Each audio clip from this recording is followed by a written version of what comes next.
Amen? Okay, nandito pa yung of course, taga-Birak.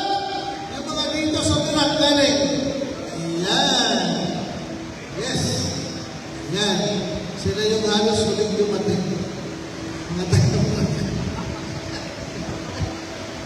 Richard mo, tumatawa ka dyan, ha? Taga-Birak din yan, si Richard mo.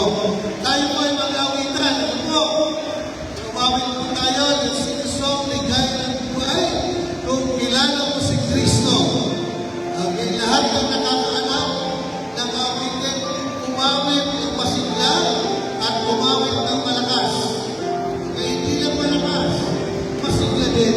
Dahil ang ating awitin ay ligaya ng buhay. Kung kilala mo si Kristo. Okay, sing with me now.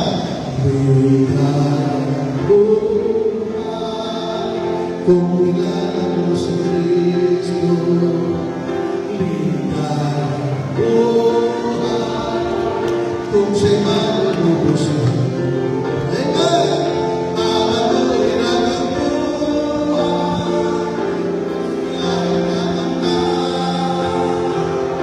Ang maging kay Kristo ay ligaya ng buhay. At siya'y magbabalik. At siya'y magbabalik upang tayo kanyang kunin. Yes, at siya'y magbabalik. At siya'y magbabalik upang makabit. Kaya ikaw, kaibigan, si Kristo ay magtiwalaan upang makasama ka sa kanilang buhay.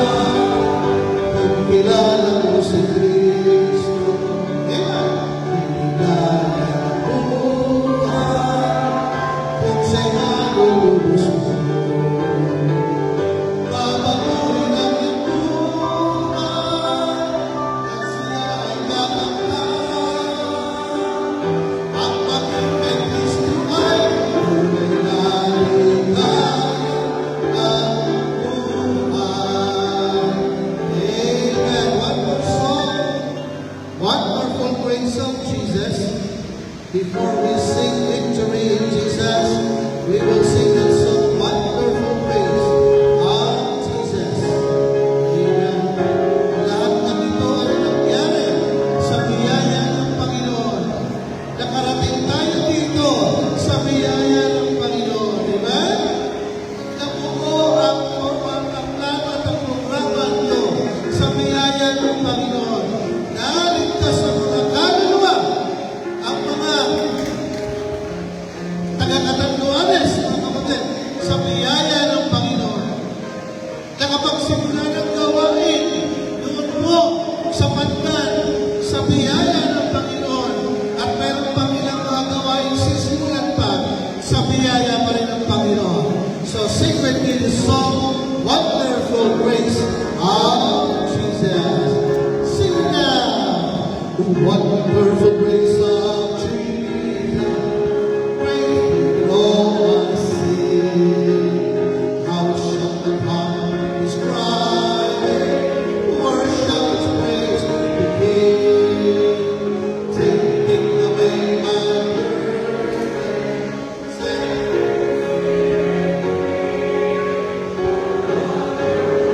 Of Jesus, riches, the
Amen. Oo, alam niyo kung bakit pinag-pray talaga natin na hindi umulan? Dahil po may landslide. Pag umulan, yung mga dinadaanan natin kalsada ay pumapatak unti-unti ang lupa. Ay pagka umulan, yung buho na yun. Kaya buti na lang, ma-reserve ng Panginoon. At salamat. At tuloy-tuloy naman yung instruction nila. Sana bago pumutak ng ulan, matapos na yun. Para hindi nagumuho. Let's sing the song Victory in Jesus.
The blood to see, and then I will Jesus, come and make the broken see.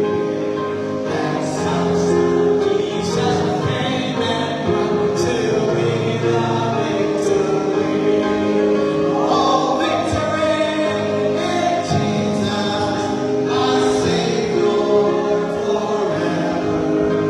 He saw me.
Pwede na po magbabangsan.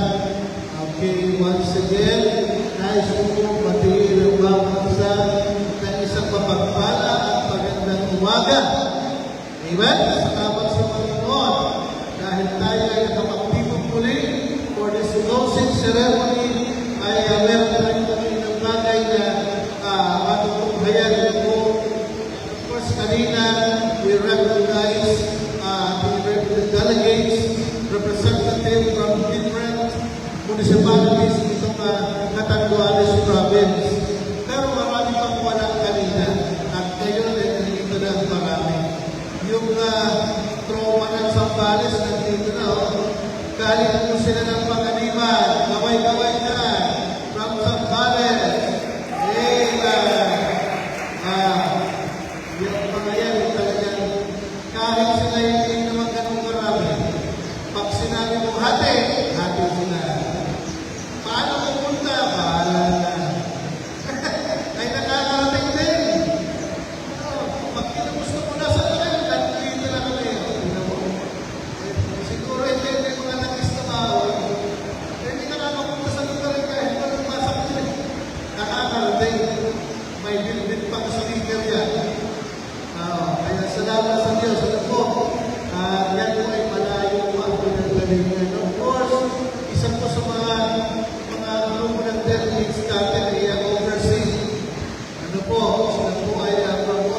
yung lahat ng present. Ano po?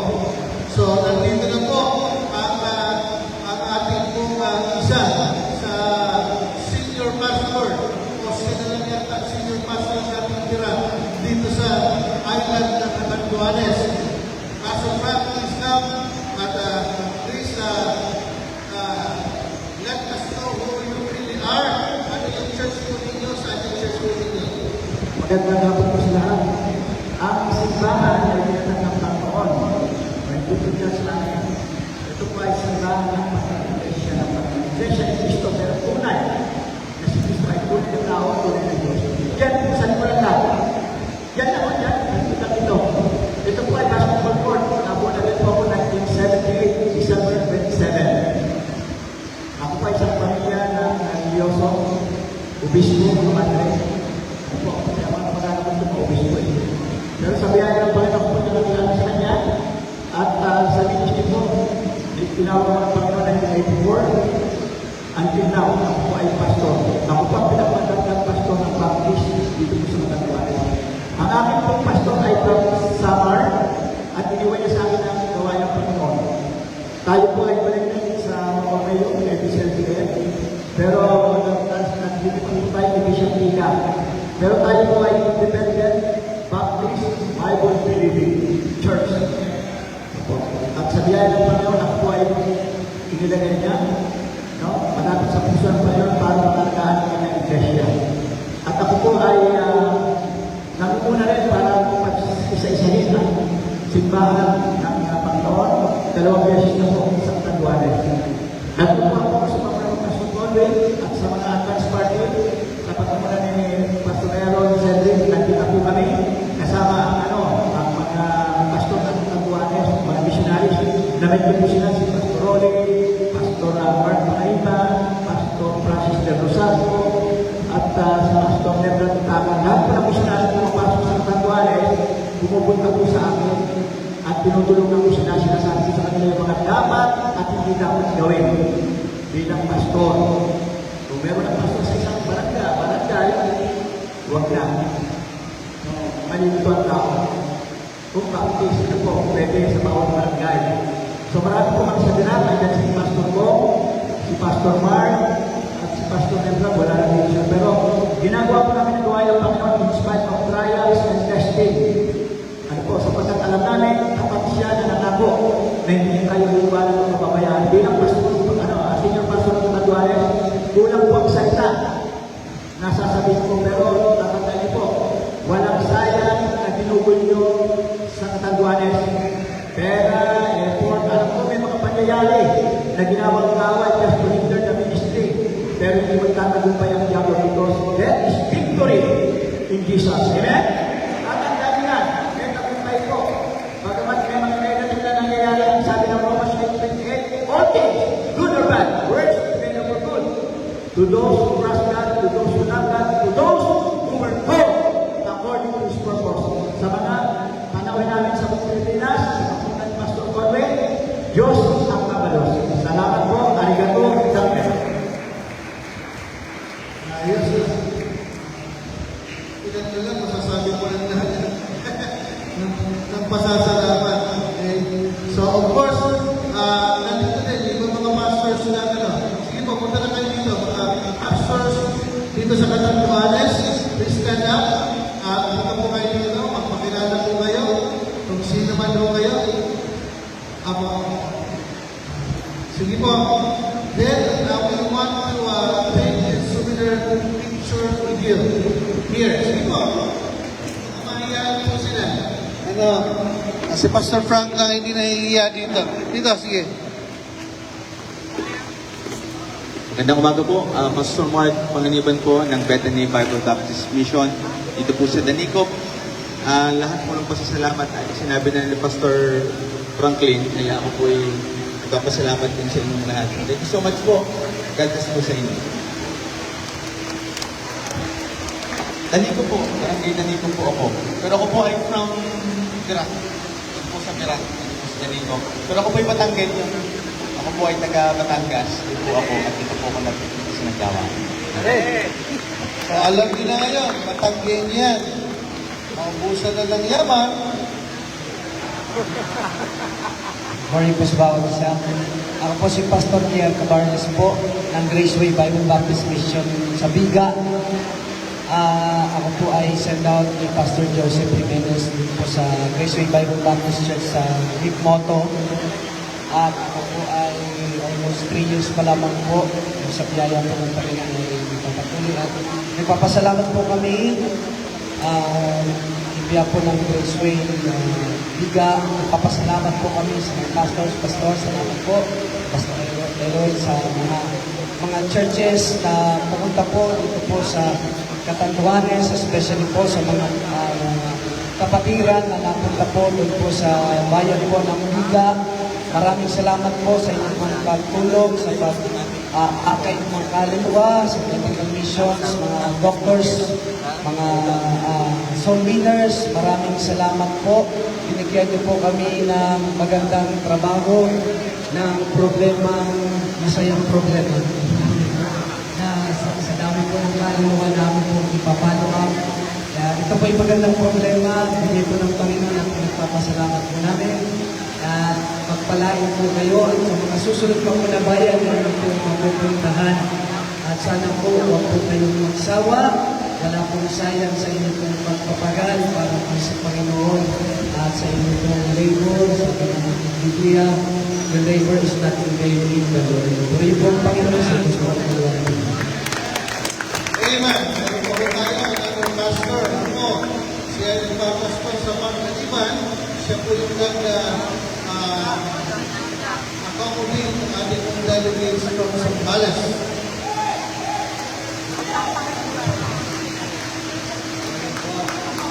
Salamat po sa lahat ng mga, especially sa dito po na Catanduanes, mahal ng Diyos, sa pag-saturate po sa ating sa pagkaliban at sa pagkaliban sa pagkaliban. Salamat po sa Lord at kay Pastor Otis at thank you very much Pastor at sa lahat ng pastoran na naging mahangin po pag-saturate po ng Catanduanes. Salamat po kami sa pag-saturate na bagay yung kami sa lugar. At sa ikaw po ay hindi lang po naging nalang impact sa pagkakaroon para ma-evangelize na po. Muli, Pastor Wally Santos po ng Community Bible Baptist Church po. We have one more. Okay, then after this, tawagin ko po ang Pastor Corwin, Pastor Ram, ito po para sa mga entertaining.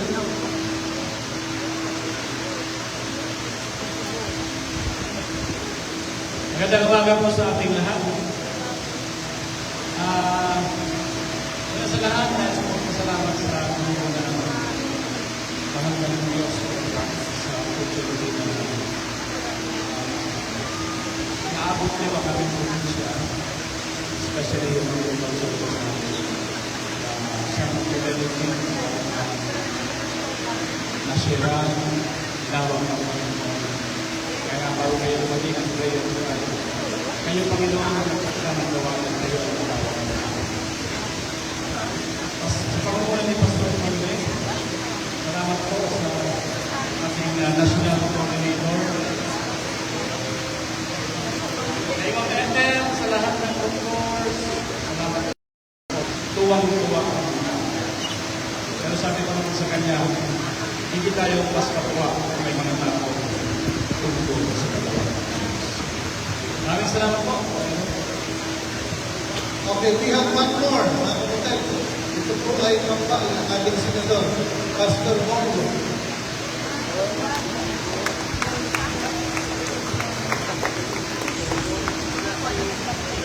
Thank you, Pastor. Isa pa mapalang umaga po sa inyong lahat na pagkalaman namin na nagpapagay po sa umaga, pagkukulang po na kayo sa pagkakalang po namin, gawain mo sa itabuan mo sa para sa buwas at gawain mo sa buong lugar ay gawain mo ng mga. So it is a great opportunity to be with you and to have you inside. And of course, for those who live Camarines Norte, sa nila, if you have any activities, just let us know that na po, serious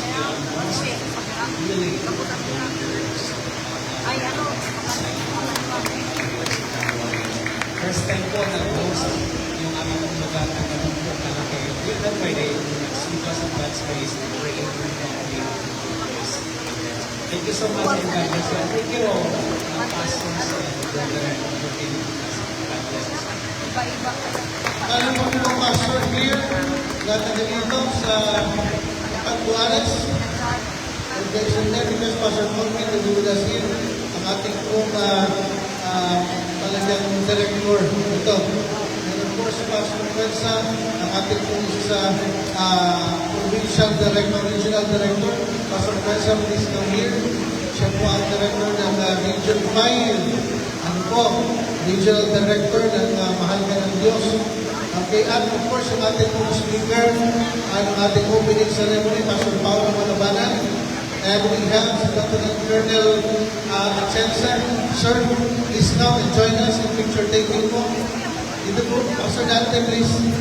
Ano po?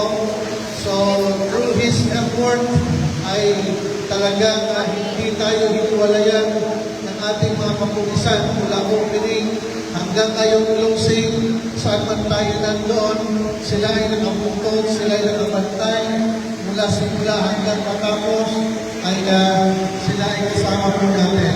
At siya po ay talagang nag-effort. Hindi na po siya dito sa Pagbuares, pero siya po ay tumulong pa rin sa atin ang ating pong provincial director po ng PNP dito sa Pagbuares.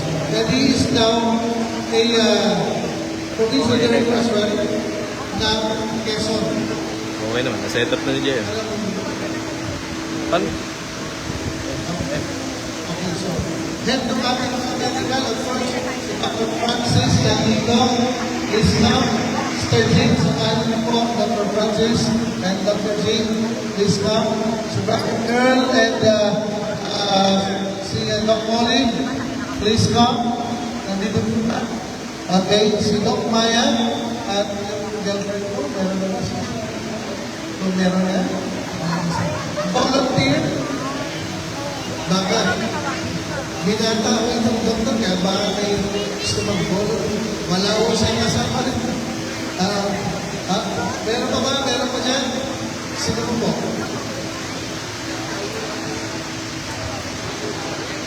Yes! Yung ating head ng legal counsel natin. Walang iba kundi si Pastor Atty. Jacob Cruz. Sama po kayo dito. Okay? At kung nandiyan ang iyong kasama, isama nyo rin po. Nandito na po ba? Atty. Jacob? Malang ba? Okay, sige. Dito na tayo. At of course, yung ating mga punong kabalaan, nandito na sa Pastor Cedric. Brother Cedric, nandito ka na. Brother Cedric. Brother Cedric, halika dito. Brother Joes. Halika dito, dito kayo. Salamat sa Panginoon, ano ho, dahil ito mga ito ay matindang effort na ginawa, patuloy na ginagawa. Yes, ako.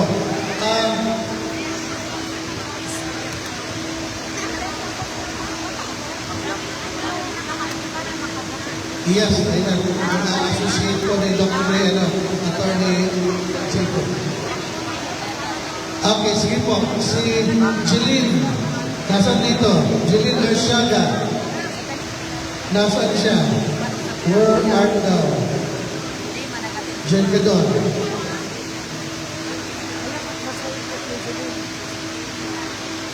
Okay. Sige. Pangalan mo, Papastor. Sige, tayo ay magkaroon ng picture taking. Nasaan din ang ating photographer? Official photographer. Ito. Okay, sige po.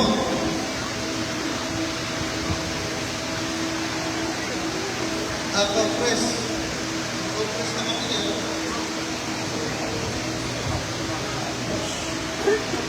Sana kanina bago mag-almusal ko sinabi ang compress. Ano lang yung sagot?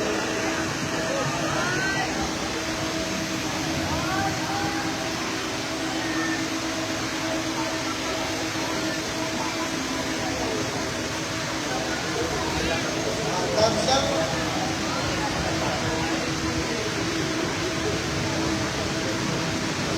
Okay, maraming salamat po sa inyo. Thank you very much. Abo, thank you. Ito po ang ating po mga kapatid, kamanggagawa. Ano po, salamat sa inyong presence. And now, let's listen to a song rendition that will be offered to God. And of course, ating po silang panunorin. Sir Dina, sino yung ating una? Sister Dina, sino po yung ating una?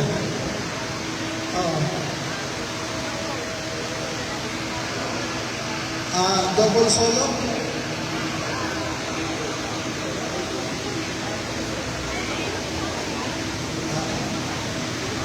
Double duet? Dito na. Duet? Okay. Ayun. Duet po ito. Ayun, good. So, hindi naman po sa duet. Hiram po na isang mic.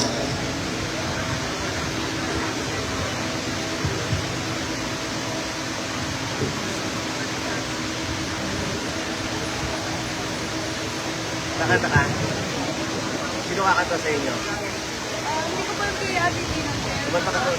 Sa ka doon? Sige na.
He is higher than the highest, greater than the great. No one could ever take his crown away. He's more mighty than the mightiest. He reigns from above.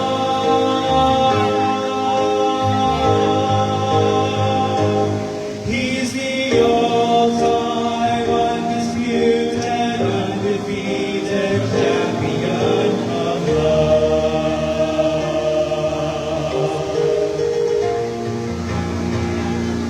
Ladies and gentlemen, may I have your attention?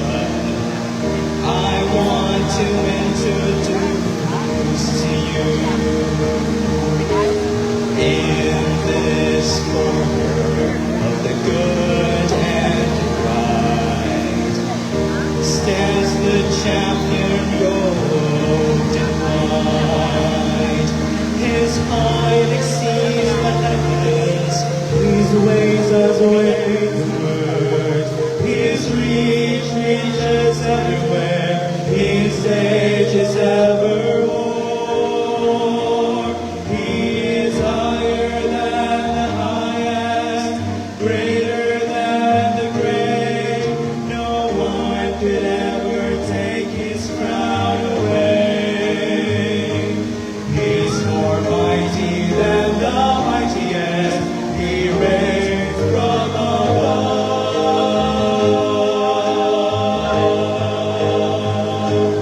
He's the all-time undisputed, undefeated champion of love.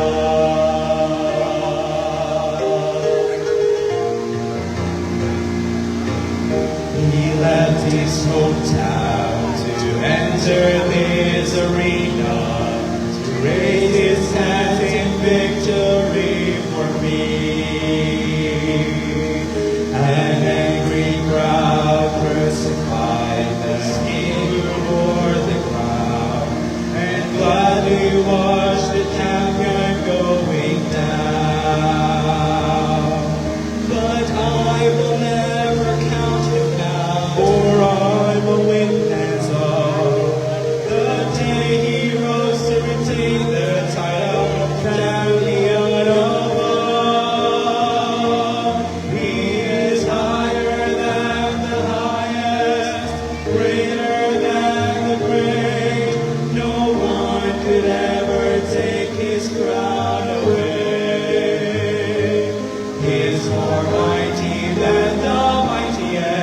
He reigns from above.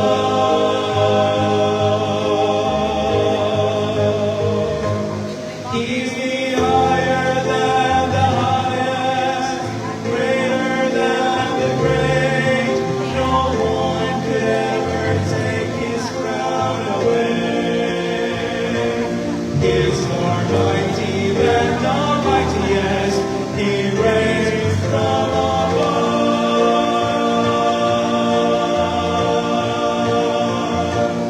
He's the all-time undisputed, undefeated champion.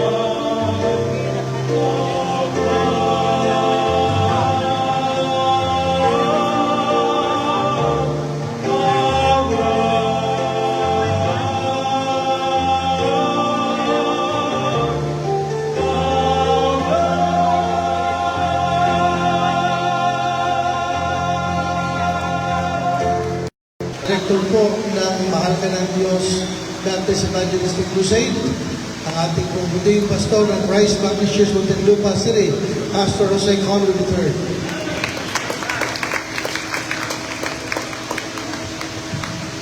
Amen. Magandang matagumpay na umaga po sa lahat. Say amen. Wow, wala pong higit na dapat nating pasalamatan kundi ang ating Panginoon.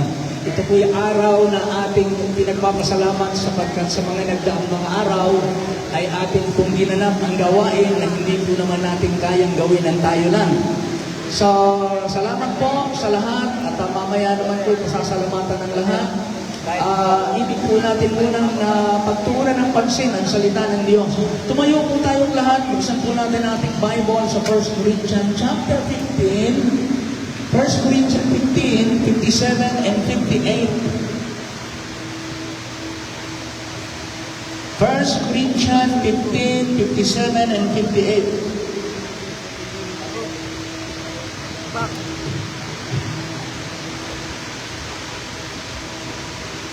First Corinthians 15, 57 and 58. Amen. Bunari na po sa amen. Basahin natin ang sabay-sabay at malakas. Ready, begin. But thanks be to God, which given us the victory through our Lord Jesus Christ. Therefore, my beloved brethren, be steadfast, unmovable, always abounding in the work of the Lord, for as much as ye know that your labor is not in vain in the Lord. Tayo po'y mananalangin. Ama naming Diyos, maraming salamat po sapagkat ang inyong gawain ay nagampanan ng nagdaang mga araw at ngayon po ay dumating ang huling araw na kami magpapasalamat sa iyo at pasasalamatan ang bawat isa at kikilalanin ang katagumpayan ng gawain makalangit dito sa lupa. Salamat po sa inyong presensya at pagpapala at pagkalinga sa aming lahat, lalo na sa buong probinsya ng Catanduanes na binigyan mo ng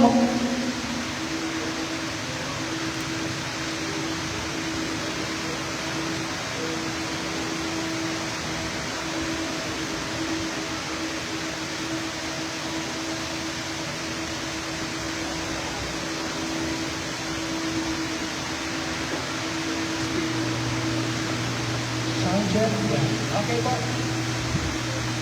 Maraming Diyos, salamat po sapagkat binigyan mo kami ng patuloy na proteksyon, magandang mga namiminuno sa bayan. Nakita namin ang probinsya na masaya, mapayapa, at may mabubuting kalooban ng mga mamamayan at mga namiminuno. Salamat po sapagkat dumating ang mayaman mong biyaya sa kanila na sa dami ng probinsya dito sa Kabikulan ay niloob mo na dito sa kanila ganapin. Salamat din po kay Pastor Cuenza, Abel Cuenza, na nagbigay ng gabay mo. Binigyan mo siya ng gabay para ituro at ilagay sa kanyang puso na dito ganapin. At aming pagpasyahan na sama-sama na ang Catanduanes ang tumanggap ng pagpapala mula po sa iyo. Kaya salamat sa lahat ng mga volunteers na ang kanilang puso ay hindi naghangad ng kapalit, kundi malayang pagkakaloob ng kanilang sarili sa iyong pangalan. Kaya maraming salamat po. Pagpalaan niyo po bawat isa sa pangalan ng Panginoon Jesus. Amen. Amen. Amen. Maraming salamat po. Mga kaupo na po tayo. The evidence of God's working. Ang ebidensya ng gawa ng Diyos. Mga minamahal, habang tayo po ay nagpapasalamat ng ating 10th Baptist Evangelistic Crusade, para tayong tumitingin sa isang usapin na naghahanap tayo ng ebidensya. Ngayon, habang nililingon natin ang nangyari sa buong crusade na ito, may tatlong malinaw na ebidensya na hindi natin maikakaila. Hindi ito gawa lang ng tao. Hindi ito simpleng programa lang. Hindi ito ordinaryong pagtitipon lang. May bakas ng kamay ng Diyos. May tatak ng biyaya ng Diyos.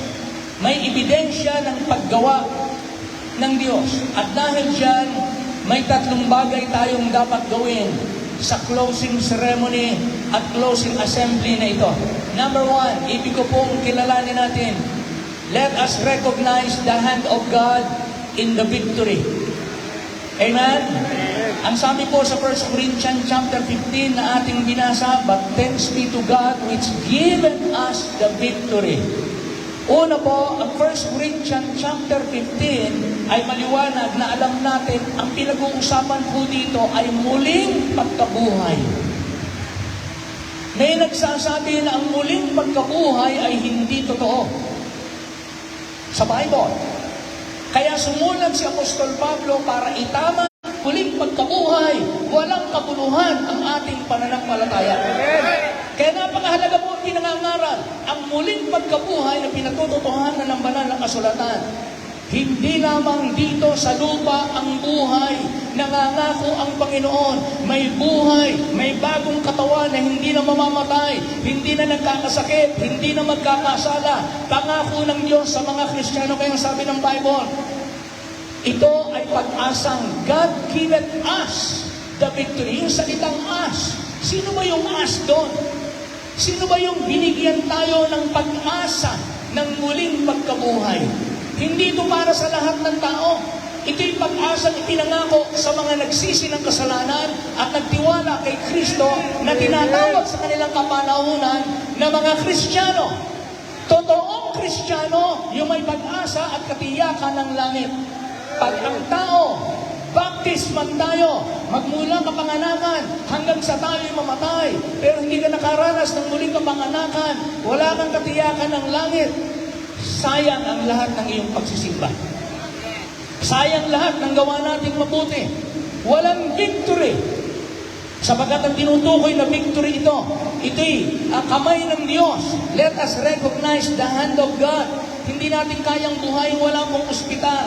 Namatay ang mother ko sa pinakamagandang ospital sa St. Luke's. Ang humawak ay ang pinakamagagaling nilang doktor, direktor ng surgeon ng St. Luke's. Ang ginamit ay ang magagaling nilang aparato, pero walang nagawa ang pinakamagaling na ospital, ang pinakamaling na doktor, pinakamagagandang aparato. Walang nagawa sa kamatayan, pero si Kristo, kaya niyang buhayin tayo mula sa libingan. Kaya yun po ang ating ibinabahagi sa mga katanduanes. Sa lahat po, ibig natin hindi lamang po magkaroon ng magandang katawan. Masarap po ang malusog ang katawan, pero dapat po may pag-asa ng muling pagkabuhay. Narito po tayo upang umamin at aminin na ang tagumpay ay galing sa Diyos. Narito ang iba't-ibang pinaglabanan po natin. Napagtagumpayan po natin yung layo ng lugar. Yung iba ay galing siguro. Sino ba pinakamalayo sa atin? Oo, ang pinakamalayo may galing ng Amerika. Umuwi ng Amerika para dumalo. May umuwi galing Canada para dumalo. May mga katanduanin, Sambales, nagpunta rito. Nangako sila, pag gagawin kung saan, sasama kami. Tinutuon nila. Kahit tumaas ang gasolina. Talagang, amen, we salute you. Salamat sa mga kapatid. Ang mga tiga Bicol, Ha? Nagsabi sa pastor, ang taas na ng gasolina, paano bang gagawin natin? Sige, gawin niyo yung magagawa ninyo. Hahanap kami ng pagtuwang, tutuwang kami, at sila po'y nakarating din. Salamat sa Panginoon. Sa lahat po ng naririto, napagtagumpayan natin yung layo ng lugar, napagtagumpayan natin yung pagod ng katawan. Alam ko marami po sa inyo pagod pa, puyat pa. Napagtagumpayan natin ang kakulangan ng resources, napagtagumpayan natin ang panahon at ang kalagayan ng lugar na sabi dinadaanan lagi ng bagyo. Pero mukha namang hindi binabagyo dahil ang gaganda ng bahay dito. Ha? Napagtagumpayan ang bigat ng paghahanda. Mabigat ang paghahandang kailangan natin, hindi biro. Ang mag-organize. Salamat po sa mga nakipagkaisa. Yung coordination, ng gawa ng program, mga workers, churches, transportation, accommodation, medical and dental, preaching, music, counseling, follow-up. Lahat po ng yan. Napagtagumpayan natin ang pressure sa leadership. Bawat malaking gawain ay may bigat sa puso ng mga namumuna. May mga desisyon na kailangang pagpasyahan. Tutuloy ba tayo o hindi? Lalo sa ganitong kapanahunan. Napagtagumpayan natin yung discouragement. Yung iba umurong, pero tayong lahat ay nagpatuloy. Napagtagumpayan natin ang spiritual opposition. Naniniwala po tayo, hindi lamang ito physical na gawain, ito po spiritual na laban para mapalaya ang mga tao sa kapangyarihan ng kasalanan at ng kadiliman. Napagtagumpayan po ang pagkakaiba-iba ng tao. Magkakaiba po tayong Baptist churches, magkakaiba tayo ng relihiyon. Pero ang pagtulong sa kapwa, pwede tayong magkaisa. Napagtagumpayan po natin yung takot na mabigo. Maging matatagumpay kaya ito, may mga dadalo ba? May maliligtas ba? May mga makikinig ba? Welcoming mo tayo ng mga tiga-Catanduanes. Napagtagumpayan natin ang personal na sakripisyo. May mga nagbibigay ng panahon, pera, talento, lakas, sasakyan, pagkain, panalangin, at yung kanilang sarili ginagamit nila. Pero ang nakita po natin, hindi lamang entablado ito. Nakita ng Diyos ang inyong mga sakripisyo. Napagtagumpayan po natin ang limitasyon ng tao. May hangganan ng ating lakas, may hangganan ng ating pera, may hangganan ng ating karanasan. Pero hinihiyaan tayo ng Diyos na ito'y ating magawa. Ibabalik lahat niya ng Diyos. Sa likod ng tagumpay ng 10th Baptist Evangelistic Crusade, may mga layo na tinuwid, may pagod na tiniis, may gastos na pinasan, may luha na pumatak, may mga panalangin na dugtong-dugtong, at may sakripisyong hindi nakita ng marami. Kaya mula sa simula hanggang wakas, ang ating sigaw, to God be all the glory. Catanduanes, mahal kayo ng Diyos. At sa crusade na ito, kapag sinuri mo ang lahat ng detalye, ang kaligtasan sa biyahe, ang pagkakaisa nating lahat, ang provision para sa pangangailangan, ang lakas ng katawan at pagdalo ng mga tao, ang mga pusong naantig, ang mga luhang pumatak, ang mga desisyong ginawa, iisa ang conclusion.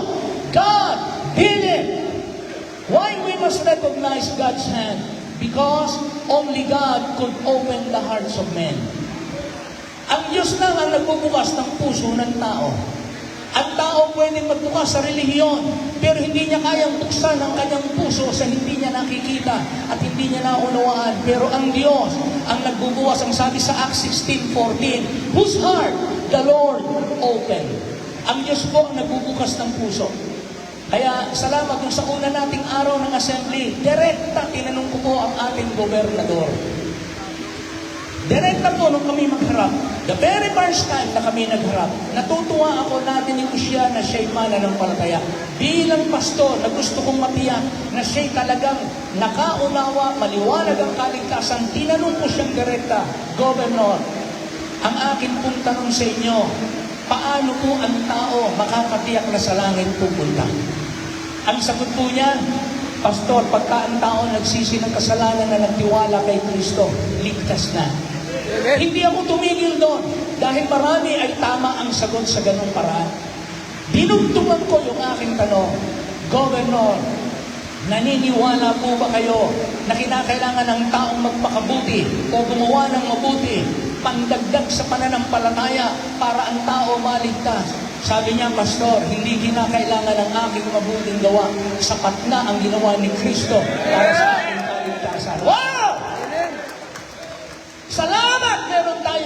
gobernador na hindi lamang maliwanag ang katungkulan niya sa kanyang probinsya, maliwanag ang kanyang kalagayan at katayuang espiritual sa harapan ng Diyos. Kaya nakakalungkot po kapag tayo ay nasa kalagayang natawag tayo sa Diyos. Pero hindi natin tiyak kung tayo tatanggapin ng Diyos. Hindi natin tiyak ano ang paraan para tanggapin tayo ng Diyos sa langit. Ang langit po ay may standard. Hindi basta-basta tayo makakapasok sa langit. May standard, mataas ang standard ng langit, perfection. Kaya kung hindi ka perfect, hindi ka pwedeng pumasok sa langit. Pastor, kung perfection ang standard, paano tayo mamasok sa langit? Kung sinasabi niyo, kailangan maging perfecto, kaya kung magiging perfecto, kahit gumawa po tayo, hindi natin kaya. Kapag ipinagawa sa atin, bagsak tayo, kasi magkakasala at magkakasala tayo. Kaya hindi kayo pangkasa. Pangalawa, ang bayad sa kasalanan ay kapahamakan sa impyerno, walang hanggang pagdurusa. Kung ikaw ang magbabayad, doon ka sa impyerno magbabayad ng kasalanan mo. Walang hanggan, walang alisan, walang bakasyon, walang day out, walang time out, walang recess, walang holiday. Dire-diretso, walang hanggang kadiliman, ngunit walang hanggang kapahamakan ang meron bilang bayad sa kasalanan. Lahat ng iyon, ginawa ni Jesus. Siya ang nagbayad ng ating kasalanan at siya ang nabuhay ng perpektong buhay. At ang sino mang manampalataya sa Kanya, patatawarin sa lahat ng kasalanan, ako na ang babayad ng lahat ng iyong utang. Ako na ang babayad at magpapakasakit sa lahat ng iyong kasalanan. At yung perpektong katuwiran na nare-require ng langit sa iyo na hindi mo kaya, yung ginawa ko, ibibigay ko sa iyo. I-impute ko yung perfect righteousness ko, ibibigay ko sa iyo. Kaya dalawang ginawa ni Kristo. Ibinigay yung perfect righteousness at binayaran lahat ng kasalanan. Walang babayaran sa impyerno at pasado sa standard ng langit. Yun ang dahilan. Yun ang dahilan. Bakit yung kasama ni Kristo nakapako sa krus ay tinanggap niya? Ngayon din kakasamahin kita sa paraiso. Anong ginawa nung magnanakaw? Dalawa lang ang ginawa nung magnanakaw na yon. Panginoon, alalahanin mo ako pagdating mo sa iyong kaharian. Nang tumawag siya ng Panginoon, ang katumbas po nun ay pagbabago ng isipan na ang isang salitang ginagamit natin ay pagsisisi. Siya ay nagsisi. Kumilala siya nang hindi niya dati kinikilalang Panginoon. Kinilala niya for the first time. Mula sa kanyang puso, nagkamali ako. Ginawa kong Panginoon ang sarili ko. At ako'y naging buhay makasalanan. Naging corrupt ang aking buhay. Naging taksil ako sa asawa. Naging hindi ako mabuting mamamayan. Naging manlalabag ako ng batas ng Diyos at ng aking bayan. Ako'y makasalanan. I am not worthy to be the Lord of my life. Lord, that is repentance. And then ang sabi niya, remember me when thou comest into thy kingdom. Alalahanin mo ako pagdating mo sa iyong kaharian. Alalahanin mo ako. Remember me. Pag ikaw ay nasa kaharian mo, ikaw ay may magagawa, ikaw ay hari, ikaw ang kainanse. Kaya mong alalahanin, iligtas ang katulad kung walang karapatan tumira sa langit. Ang tawag po sa isang salita, nanampalataya.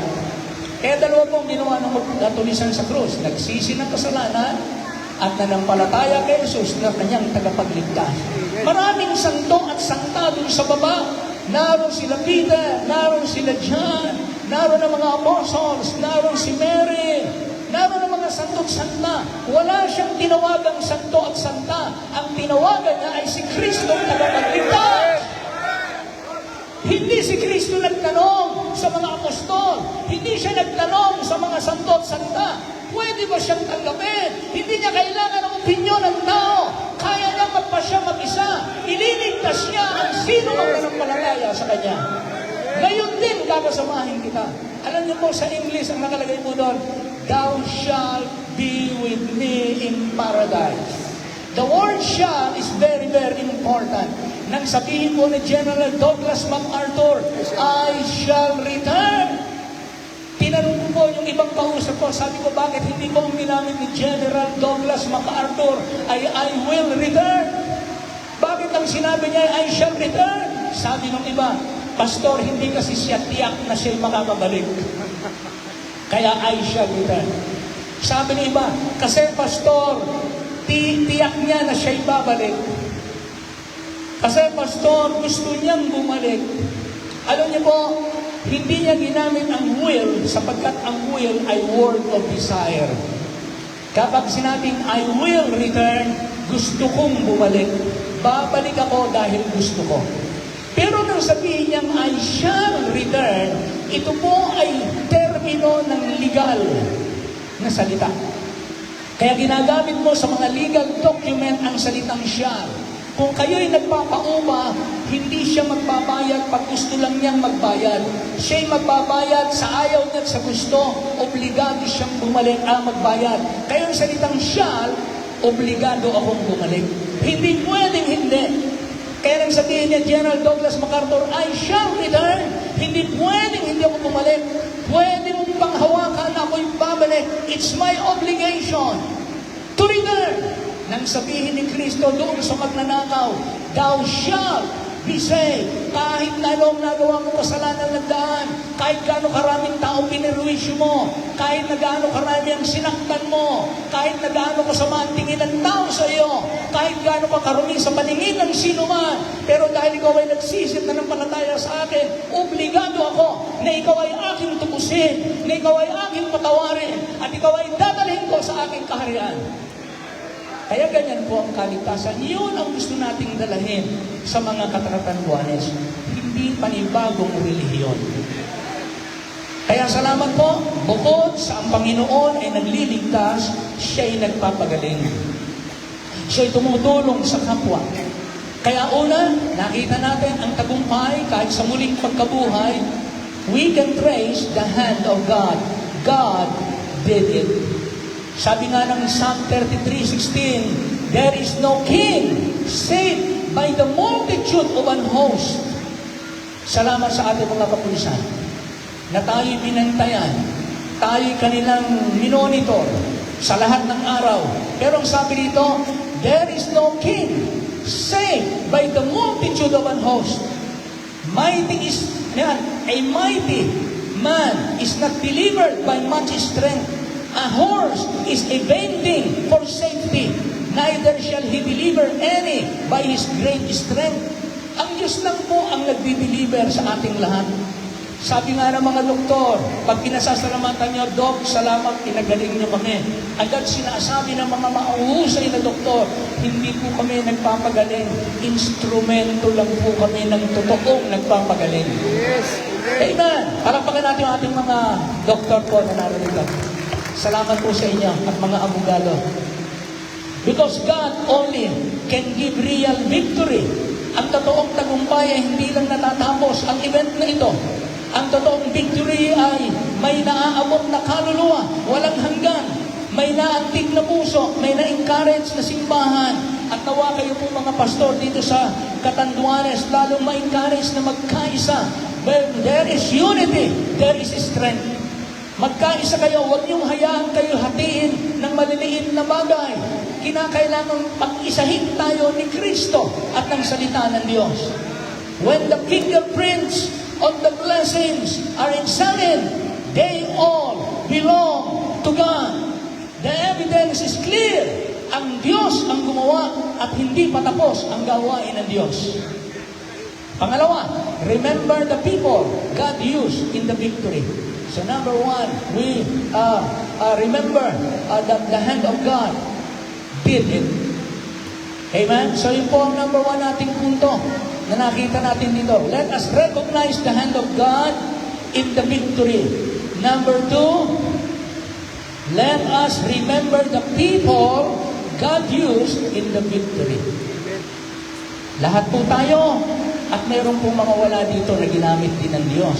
Kaya sabi dito, therefore, my beloved brethren, pagkatapos natin kilalanin ang kamay ng Diyos, hindi natin dapat kalimutan ang mga taong ginamit ng Diyos. Mga mangangaral, mga prayer warriors, ang mga givers na nagkaloob, ang mga nagluto, ang mga nanggamot, ang mga nag-asikaso, ang mga nagmaneho, ang mga naglinis, ang mga nag-imbita, ang mga umiyak sa panalangin, ang mga nagtiis nang hindi natin napapansin. Maring iniwan nila ang kalang problema sa bahay. Dala-dala nila yung galak ng paglilingkod dito sa Catanduanes. Salamat po sa mga churches na sumuporta, sa lahat ng nakiisa ng mga manggagawa, sa ating mga government officials, sa ating pong mga alagad ng batas, sa mga nag-sponsor na nagkaloob sa loob at sa labas ng ating bansa, sa mga volunteers na mga miyembro na nagpagod, nagpuyat, nanalangin, sa mga Katangguanes, salamat po sa inyo na tinanggap nyo kami, kayo'y dumalo, kayo'y nakinig, at kayo'y nakiisa. Kaya ang sabi sa Philippians, sabi ng Apostle Paul, I thank my God upon every remembrance of you. Kaya napakaganda po na marunong tayong tumanaw ng pasalamat. Una sa Diyos, pangalawa sa mga ginamit ng Diyos. So salamat po sa inyo, palakpakan po natin ang lahat. Hindi natin kayang bayaran, pero meron kayong tatanggapin mga pagpapala. Pero babasahin ko po ang Hebrews 6:10, ang sabi po rito, God is not unrighteous to forget your work and labor of love. Men may overlook your labor, but God has already written it in His record book. Nakarecord po ang inyong mga ginawa sa Panginoon. Bilang panghuli at pangwakas, pangatlo, sabi niya rito, therefore, my beloved brethren, be steadfast, unmovable, always abounding in the word of the Lord. Number 3, receive the challenge to continue the word after the victory. Pagkatapos ng tagumpay na ito, may susunod pang mahal ka ng Diyos. Yes, amen. Handa ba kayong makisa uli? Say amen. Yes, amen. Mga Katanduanes, pwede ba namin kayo makasama, mga pastors? Say amen, malakas. Ang mga taga-Sambales, sumama. Mamaya, i-announce kung saan tayo susunod na crusade. Kaya sabi dito, ito ang napakaramang bahagi ng ating mensahe. Hindi tayo tinawag ng Diyos para lang magtapos ang event na ito ngayong araw na ito. Tinawag tayo ng Diyos para magpatuloy sa gawain. Marami pang nangangailangan. I hope na feel nating lahat na napakasayang tignan habang ang mga kapatid natin nagpapagal, yung iba nagbabahay-bahay sa init ng araw. Ano po, nagbabahay-bahay, tinitipon, inimbitahan ang mga tao. Pero nakita natin sila, lalo na sa mga medical, dental, nakita natin, liga, may mga problems sila. People have different kinds of problems being carried every day. Dala-dala nila yung pasanin nila. Yung iba, binuin yung tinuli, mga teenager na. Anong pinakamatandang edad ng tinuli ko? 60 years old. Ha? 16? 60 years old daw. Bakit nakatagal ng 16 na hindi tinutuli? Natakot. Hindi daw tayo agad tumating. Dapat kung pa daw sila nagpatuli, late kayo lumating eh. Late yung libre. Ha? Salamat. Pag nakikita natin yung mga nakanganga na ang mga ngipin nila talagang they're in pain. For the first time, maiibsan sila. Talagang todo effort yung ating mga dentista. Ano po? Talagang ako ang puso ko. Talagang Lord, salamat na iksan yung kirot ng aming mga kababayan. Maliit yung ating nagawa, mga kapatid. Hindi po ito malaki. Napakaliit na porsyento lang ang ating napaglingkuran. We hope to do more for the people of Catanduanes. Nawa, higit pa rito ang aming nagawa. Kaya mga kapatid, napakahalaga ng pagkakaisa. Nakakatuwa po ng mga tao nagpapacheck up, nalalaman ng sakit, nalalaman ng gamot, binibigyan ng libreng gamot, binibigyan pa ng libreng grocery. Salamat sa mga gumugol at ang puso ay nag-uumamaw sa pagmamahal dahil ni Kristo. Salamat po. Nawa magawa natin ito buwan-buwan. Uubusin natin yung mga may bulok ng ngipin. Ubusin natin yung mga taong kulang ng kanilang pangangailangan. Pero salamat po. Sabi nga, hindi man natin mailigtas lahat ng isda, di ba? Naalala niyo yun? Nag-low tide? Nag-low tide ba yun? Ang tubig ay naurong na gano'n? Nag-low tide. Tapos ang daming starfish sa pangpang. Merong bata na kinukuha niya yung mga starfish, inihahagis niya pabalik sa dagat. Nahagis niya pabalik sa dagat. Maya-maya may matandang dumaan. Sabi niya, Otoy, ano yung ginagawa mo? Sabi niya, yung mga starfish mo, mamamatay. Ibinabalik ko sa dagat para manatili silang buhay. Sabi niya, napakadami niya. Hindi mo yan kakayanin. Sabi ng bata, hindi ko man po lahat maibalik sa dagat. Meron akong ilan na maibabalik. Hindi man lahat magamot. Hindi man lahat mainsan. Hindi man lahat naligtas. At least merong ilan na nagsasama sa langit. Merong ilan.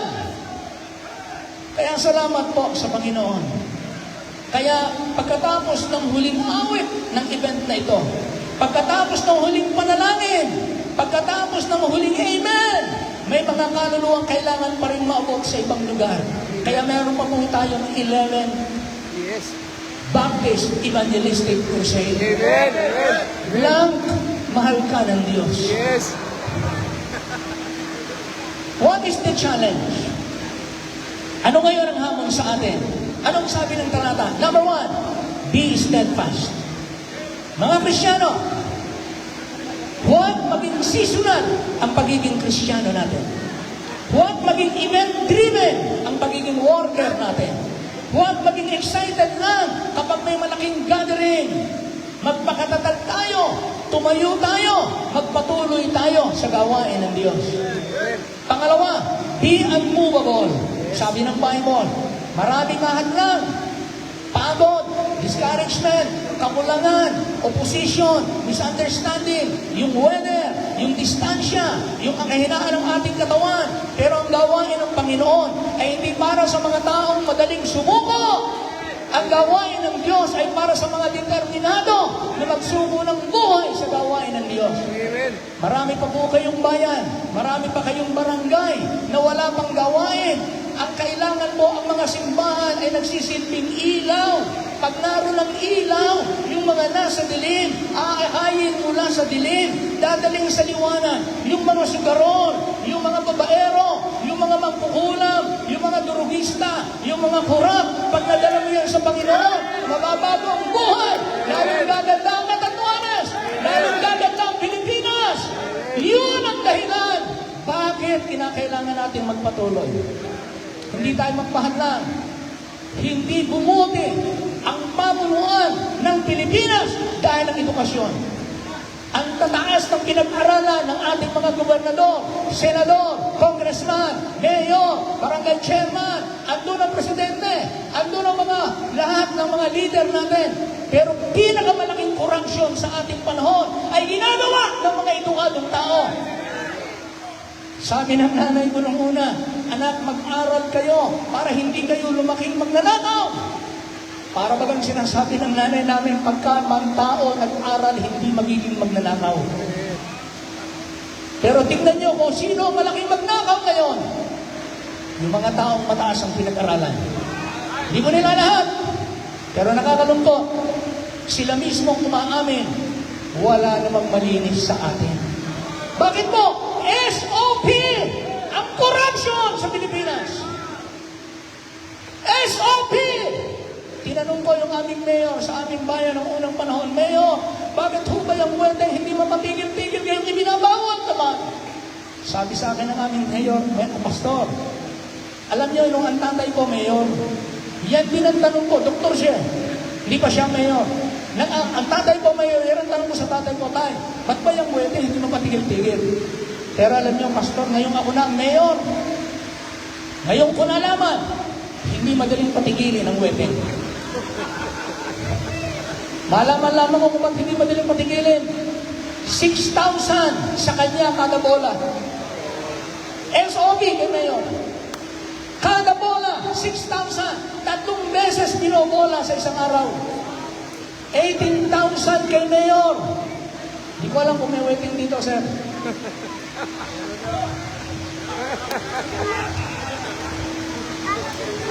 Kaya pala yung Mayor maraming taxi sa Metro Manila. Kaya pala ang bilis magpatayo ng kanyang mga negosyo.